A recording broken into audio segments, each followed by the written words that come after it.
Yes, I'm Ida from Sweden, Sweden, if you will, or as my lovers call me, Idochka. Well, actually, there's just one lover at the moment who doesn't call me that. So, but yeah, I'm bisexual. I have the benefit of being attracted to both men and women and everything in between. So you might want to say that I'm very open-minded, sexually fluid, spiritually evolved human.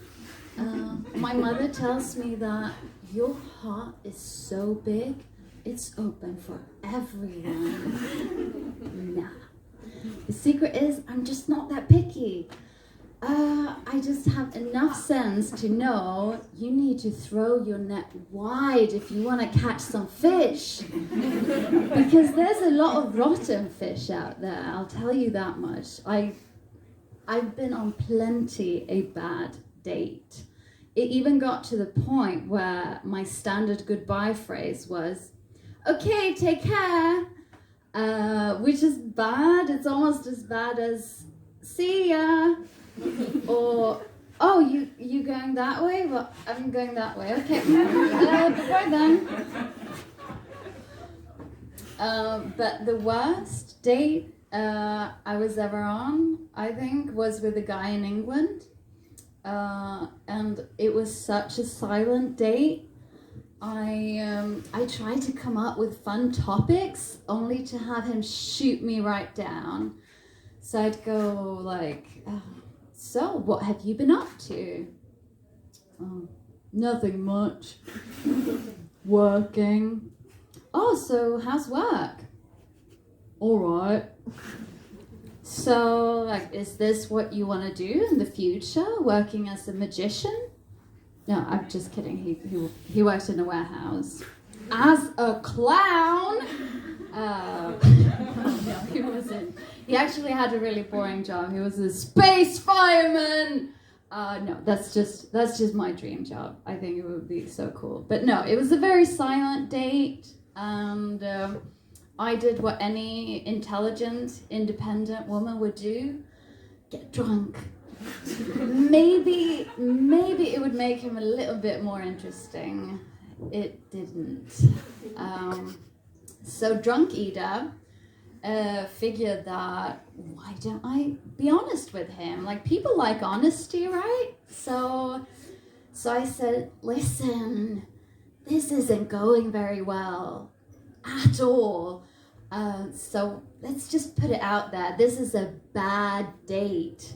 We better just like split up right now, go our separate ways, go home, watch Netflix, eat ice cream, and think about how we never ever want to go on a date again, even if we have to spend the rest of our lives alone. And I look over at him and I see his face, and there's pure shock. He didn't know. I was like, how could you think this was a good date? And he was like, I don't know. Like, what about all the stuff I shared? What kind of stuff was that exactly? Well, you know, about how I like jogging, how it makes me feel good. Yeah, that part was deep. So I've now made this date even worse, and I've managed to make this perfectly okay, incredibly not fun person, but still a person, really sad. So I had to spend the rest of the night giving relationship advice. It was a long night, hour after hour of, maybe you'll find the perfect one. Like, I can feel she's out there. It's not me, but she's out there possibly. And why don't you ask her a question? Like, at least pretend that you're interested in what she has to say. Because yes, not all guys have that basic social quality of listening. And or you could tell something exciting about yourself, like I flew a plane once, or I am a ghost, or I have no hands. I am the only person in the world who knows why the dinosaurs got extinct and how it's covered up by NASA in order to hide the fact that there is no God. No, just kidding. There's a God. I'm sure she's awesome.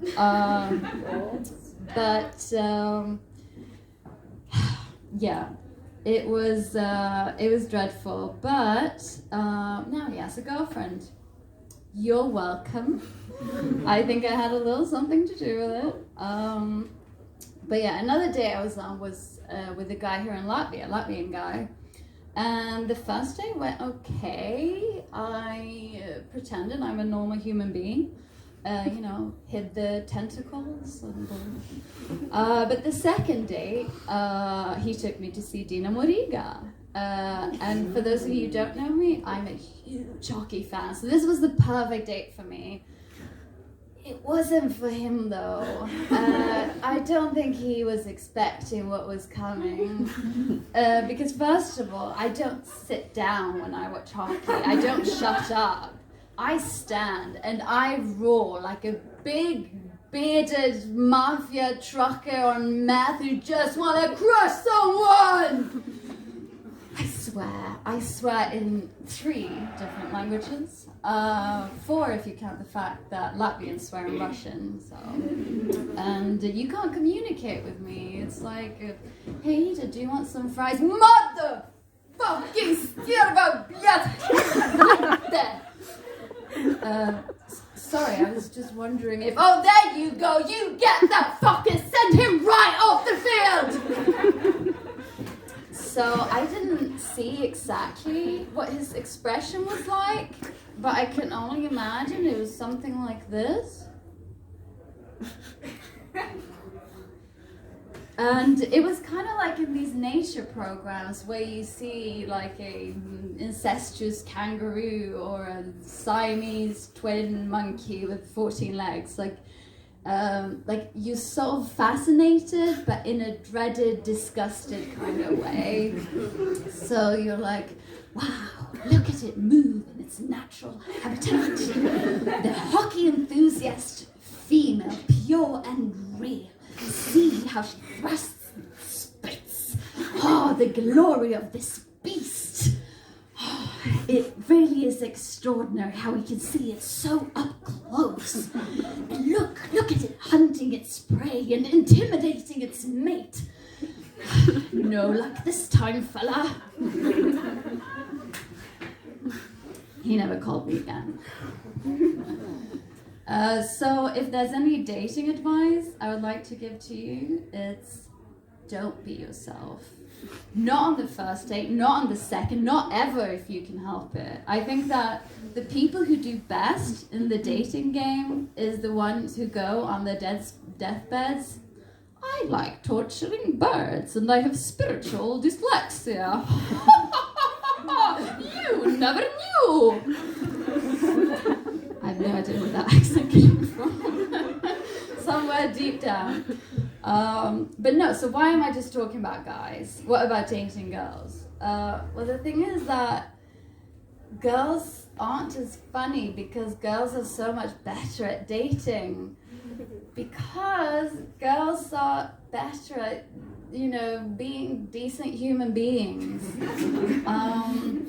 But I did have this one girlfriend who would classify in the rotten fish category. I remember once when we had a fight and, you go to bed and it's like this tense silence and, someone's gonna have to say something. And she says, eventually, God, I feel like I'm a pedophile. What? A pedophile? You don't want to hear someone say that, especially not the person you're sleeping with. But no, she went, I feel like I'm a pedophile because you are such a child. Oh. Now, okay, any day. But so when I first met this girl, you know, before I realized she was completely insane, it was at a bar, and I saw her, and I was like, I'm gonna get this girl, like, not like get as in kill her, like she's gonna be mine, in a non-possessive sort of way. But I like to think I'm quite ruthless when it comes to catching a woman. So I really went at it. I was like, I'm gonna make her for sure know I'm interested. But later when we talked about it, she was like, what are you on about?